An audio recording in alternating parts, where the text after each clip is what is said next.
कैसे हैं सभी छात्र और छात्राएं? अच्छे हैं, वेरी गुड।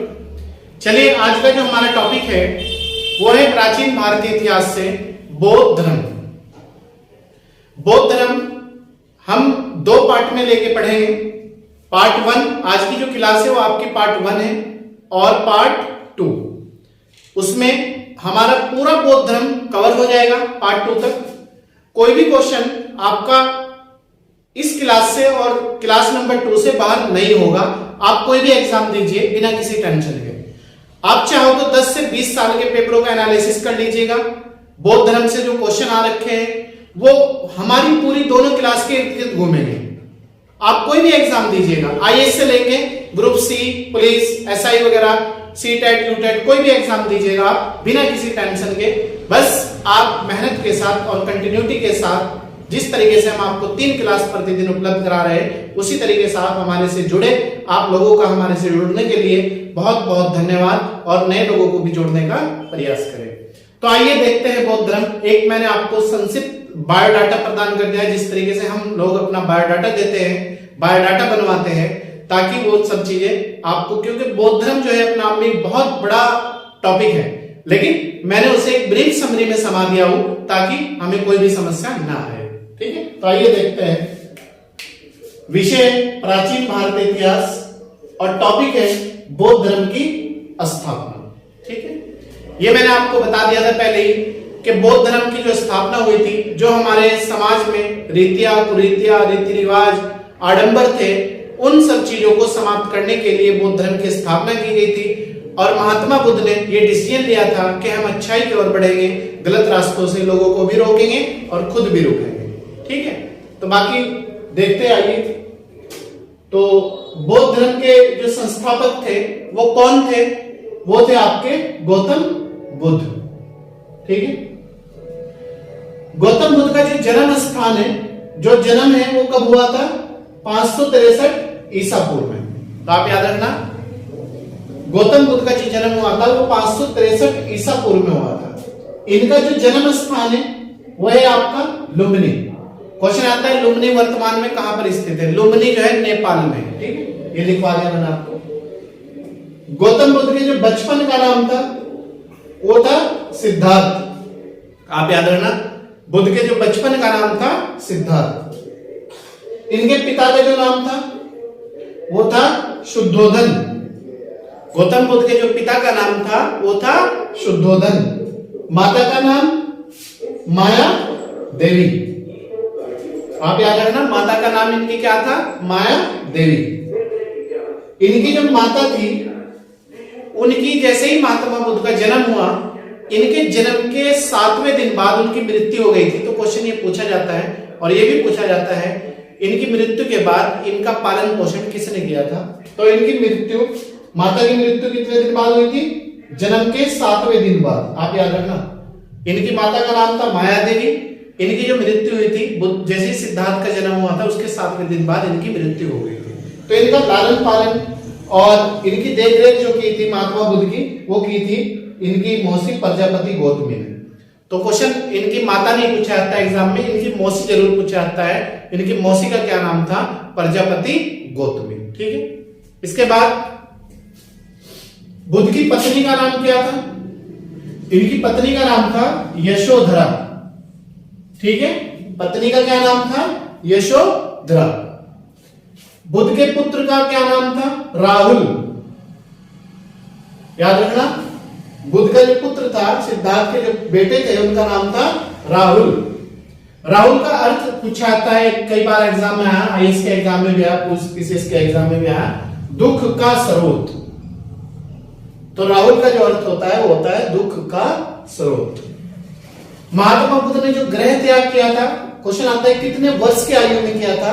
तो इन्होंने जो ग्रह त्याग किया था वो 29 वर्ष की आयु में किया था, ग्रह त्याग।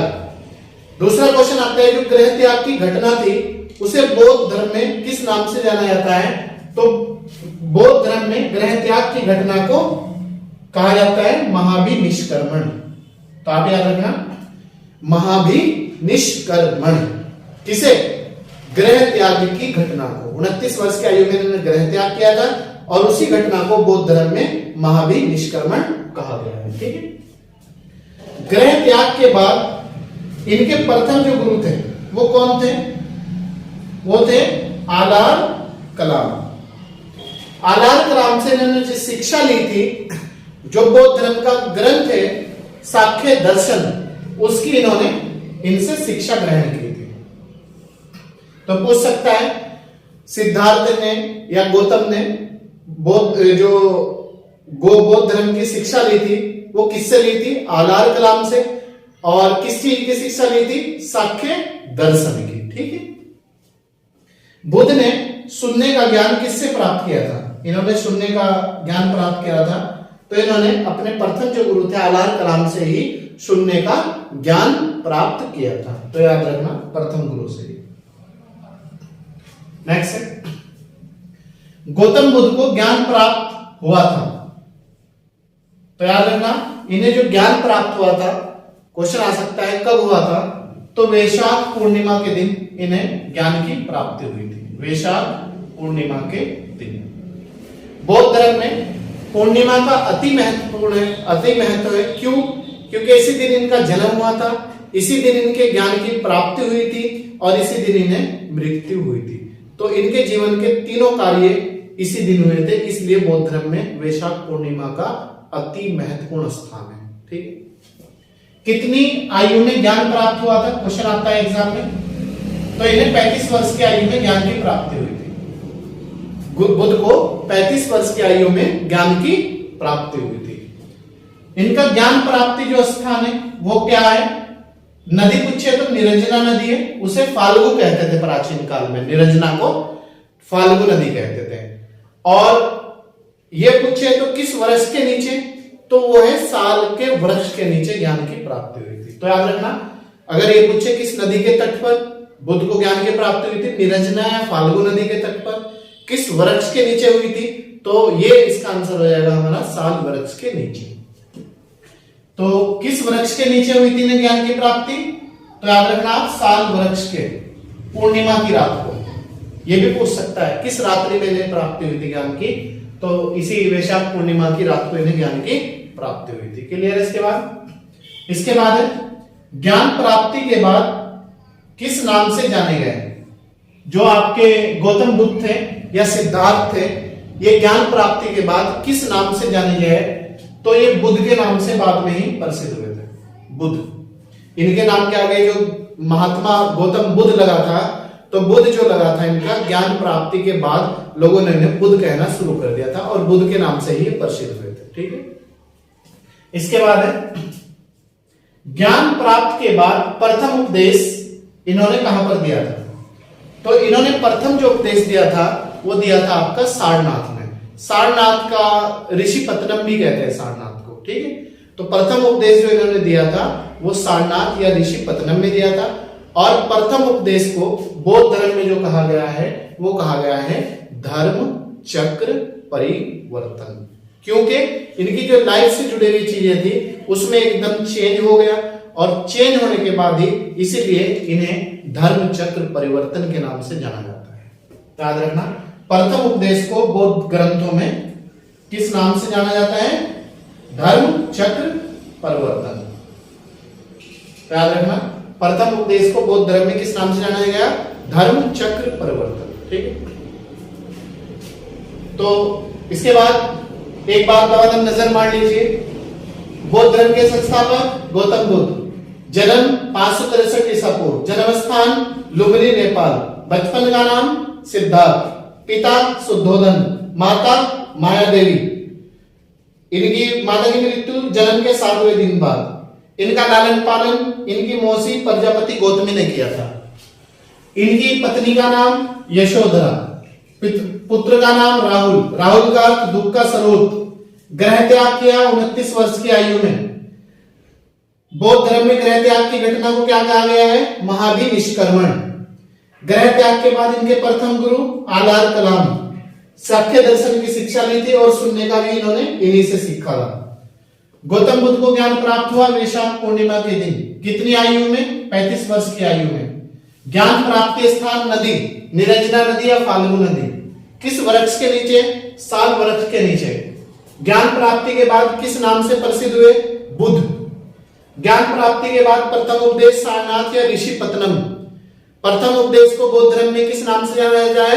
धर्म चक्र परिवर्तन। इसके बाद नेक्स्ट पॉइंट देखते हैं।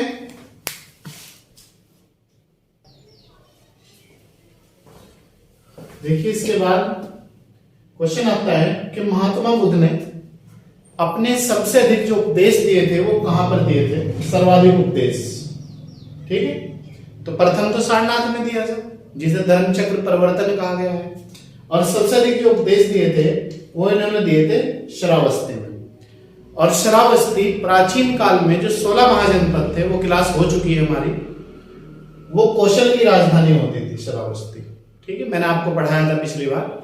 16 महाजनपदों में जाके आप 16 महाजनपदों की राजधानी और देख सकते हो, उन्हें आप पढ़ सकते हो। ठीक है, वो आपकी उसमें पढ़ी क्लास। नेक्स्ट है, बुद्ध के उपदेशों की जो भाषा थी वो थी आपकी पाली।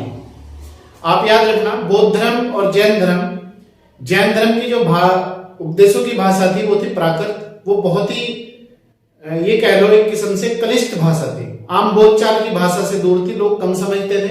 यही कारण था जैन धर्म लोगों ने कम अपनाया था और बौद्ध धर्म लोगों ने ज्यादा अपनाया था। जो पाली भाषा थी वो आम बोलचाल की भाषा थी और हर व्यक्ति के समझ में आती थी, तो इसीलिए बौद्ध धर्म की जो भाषा थी वो थी आपकी पाली। एशिया का ज्योतिपुंज या लाइट ऑफ एशिया के नाम से किसे जाना जाता है? तो महात्मा बुद्ध या गौतम बुद्ध। ठीक है, या सिद्धार्थ, कुछ भी आ सकता है एग्जाम में। सिद्धार्थ भी आ सकता है, गौतम बुद्ध भी आ सकता है, महात्मा बुद्ध भी आ सकता है, तो तीनों एक ही नाम है। तो लाइट ऑफ एशिया या एशिया का ज्योतिपुंज किसे कहा जाता है? वो आपका गौतम बुद्ध या महात्मा बुद्ध। बुद्ध की मृत्यु कितने वर्ष की आयु में हुई थी? तो याद रखना, मृत्यु जो है इनकी 80 वर्ष की आयु में हुई थी। बुद्ध की जो मृत्यु हुई थी वो 80 वर्ष की आयु में हुई थी। किस वर्ष हुई थी? तो 483 ईसा पूर्व में इनकी मृत्यु हुई थी। महात्मा बुद्ध की जो मृत्यु हुई थी वो आपकी 483 ईसा पूर्व में हुई थी। तो याद रखना, मृत्यु स्थान मोस्ट वेरी वेरी इंपॉर्टेंट, देखिएगा, कुशीनारा यूपी। वो चीजें आप लोगों को प्रोवाइड करा दी है जो आप बहुत ही ढूंढने के बाद मिलती है। वो हमने एक आपको ब्रीफ समरी में सब कुछ पूरा टॉपिक समा दिया है। कुशीनारा यूपी में हुई थी। बौद्ध धर्म में मृत्यु को जाना जाता है तो महापरिनिर्वाण कहा जाता है मृत्यु को। ठीक है, महापरिनिर्वाण। ठीक है,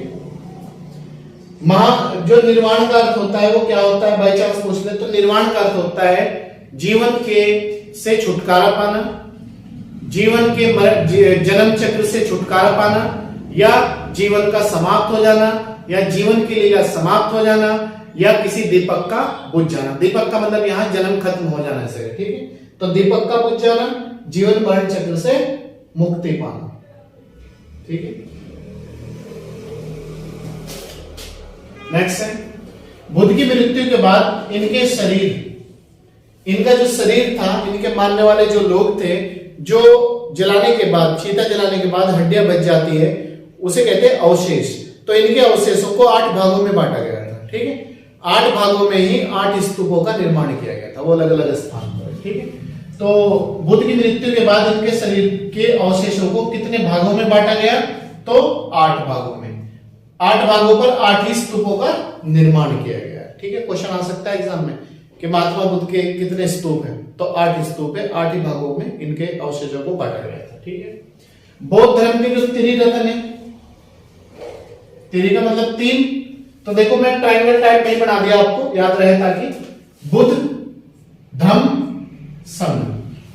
और जैन धर्म के त्रिरत्न सम्यक दर्शन, सम्यक ज्ञान, सम्यक आचरण। ठीक है, नेक्स्ट है, बौद्ध धर्म की विस्तृत जानकारी हमें कहां से प्राप्त होती है? ये क्वेश्चन बार बार आता है एग्जाम में। तो बौद्ध धर्म की जो विस्तृत जानकारी हमें प्राप्त होती है वो मिलती है त्रिपिटक। त्रिपिटक का जो निर्माण हुआ है 3 चीजों से मिलकर हुआ है, सुत्त पिटक, विनय पिटक और अभिधम्म पिटक। इन्हें तीनों को मिलाकर ही त्रिपिटक कहा गया है। ठीक है, इनकी जो त्रिपिटक की जो भाषा थी वो थी आपकी पाली। ठीक है, और त्रिपिटक का अगर अर्थ पूछ ले आपको, त्रिपिटक का जो अर्थ होता है वो होता है फूलों की टोकरी।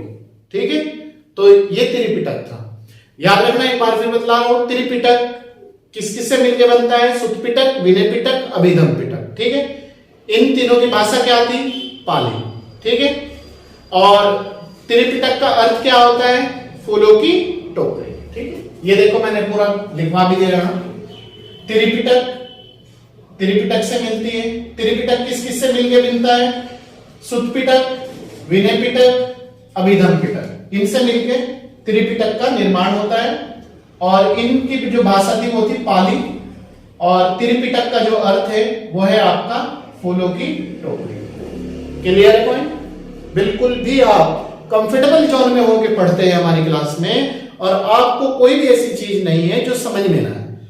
अगर कोई भी उसके बावजूद कोई चीज ऐसी रहती है तो आप हमें कमेंट बॉक्स में अपना क्वेश्चन आंसर करके दे, हम उसका समाधान करेंगे। ठीक है, बौद्ध धर्म में मान्यता है, बौद्ध धर्म मानता है कि पुनर्जन्म होना संभव है, पुनर्जन्म होगा, जबकि मान्यता नहीं है। ये तो मान्यता है पुनर्जन्म नहीं है, ईश्वर को नहीं मानता है और आत्मा को नहीं मानता, जबकि पुनर्जन्म मानता है। ठीक है, तो ये याद रखना, बहुत इंपॉर्टेंट है। पुनर्जन्म मानता है, ईश्वर नहीं मानता और आत्मा नहीं मानता। क्लियर है? नेक्स्ट है, पूरा विश्व दुखों से भरा हुआ है। यह सिद्धांत बौद्ध धर्म से संबंधित है, और महात्मा बुद्ध ने ये जो सिद्धांत लिया था, पूरा विश्व दुखों से भरा हुआ है, दुखों से समाया हुआ है, दुख ही दुख है संसार में, तो ये पूरे का पूरा जो है इस तरह का जो सिद्धांत है वो उपनिषद से लिया गया है। इसने महात्मा बुद्ध ने उपनिषद से लिया था। क्या है? पूरा विश्व दुखों से भरा है। ठीक है,